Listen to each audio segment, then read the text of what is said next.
Hey, how's it going?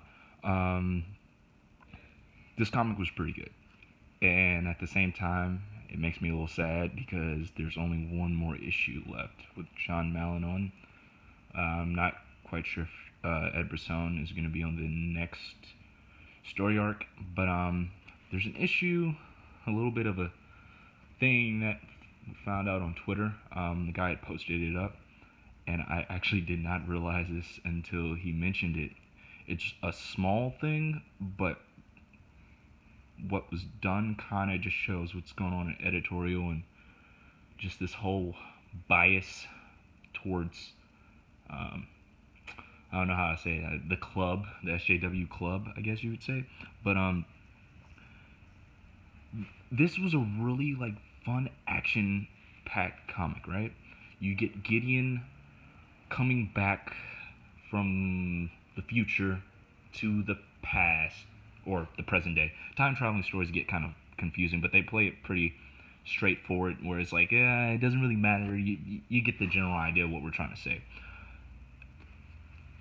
All right, so jumping into this, let me kind of, I don't want to skip too many pages, but you kind of find out that Gideon was in like some like space pod, I guess you could say, or healing chamber that would regenerate his body, right? So he's actually way in the future, like 5,000, yeah, 5,361. That's like, way in the future, and it's an old X mansion. So you find something, you find Cable's like arm, right?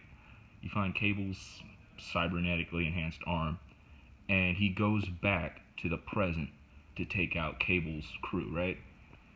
Now, what's really neat about this is that Celine, who's been built up to be like, someone you don't want to mess with, it looks like she has like earth bending powers, like something to that effect, if I understand it correctly. And I'm like, oh man, Gideon's gonna get taken down. It's like five of the other externals. That does not end up happening. Gideon wrecks everybody. It's really cool. Let me see. Right here. Alright, I skipped like a good number of pages. Gideon shows up and he just wrecks everybody. He has absorbed the other externals' abilities, so he's like cranked up to 11. And, he's like, y'all really think y'all can stop me? He's like, y'all are not ready. Y'all are not prepared for what's about to go down. And she comes in and she's like, starts going at him, and he's like, get that out of here. Get that out of here. And she has to actually end up fleeing, and one of them are traitors. One of the externals are, just double agent or whatever, takes out quite a few of them, and she barely makes it out of time because of Blink. It's pretty slick. What do y'all guys think of Spider-Man? I've read issue 298. This the one with T'Challa, Black Panther shows up. I was actually surprised. It was pretty good. At the same time, I'm kind of nervous because I'm like, it was good, but then it only takes one comic just for them to go back downhill again and ruin everything with the current Mark Waid's run in Captain America. That's pretty much what happened. But yeah, he just, one of the externals was like, hey man, taking y'all out. Me and Gideon had a deal. But I think what was really slick is that it just really shows how capable Cable is. They end up getting a situation. That's the thing. There's like a really tense moment in there where they're like, we can't escape this building. It's about to self-destruct. We can't break through. Cable's like, hey, Armor, I'm gonna need you to do something. So she tries to break down through this door, right? Where is it? Well, she ends up trying to break down the door when Selene and them escape, when Gideon's taking them all out, right? See, looks like a woman, right? That might sound petty, but when you see her in the Exiles, it just, God, awful. So she ends up expanding her armor ability and breaks everybody out. Like, that's some Gundam Pacific Rim type stuff going on. Like, that is pretty slick to me, because I've seen Armor in Astonishing X-Men, a couple other comics. I've never seen her do something like that. That might just be me, but I just thought that was pretty cool. You got Shatterstar here, a couple, some X-Force members. But as you can see, there's not a lot to say. because this comic moves at a breakneck pace. There's no fluff. There's no wasted time. There's nobody saying, LOL, let me send a text message. There's no Riri Williams saying I'm going to take over with Latveria. I'm going to be a dictator or whatnot. There's none of that. There's no agendas being pushed. No one of that. It's just, hey, here's a fun story, fun comic, a lot of cool action. If you read X-Force before, you know what's going on. If you haven't, we can kind of get you up to speed.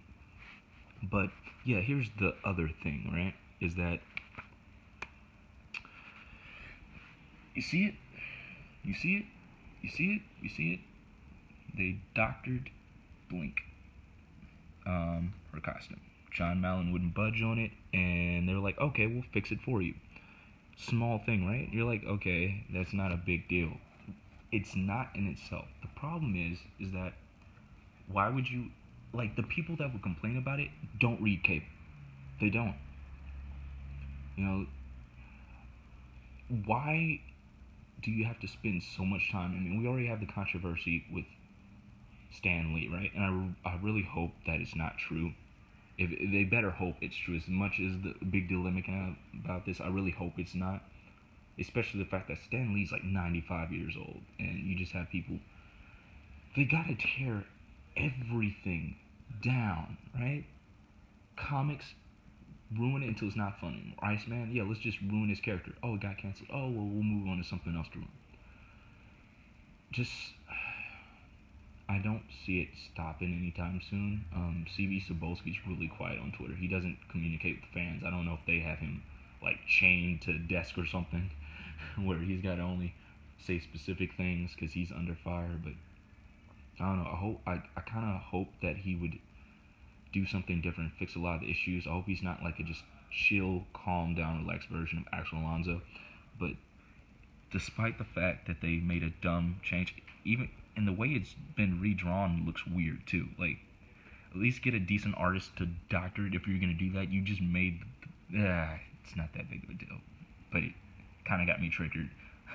Yeah, I really do declare on here. This is a fun comic, man. If y'all have not been reading cable, go start with, I think, issue 149. Yeah, I think it's 149 because it's a 5-issue arc.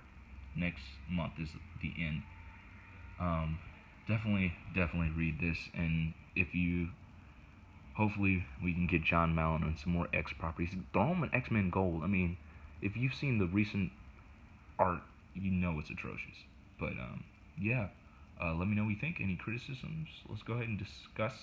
And down below in the video, like, subscribe. All right, I'll catch you on the next.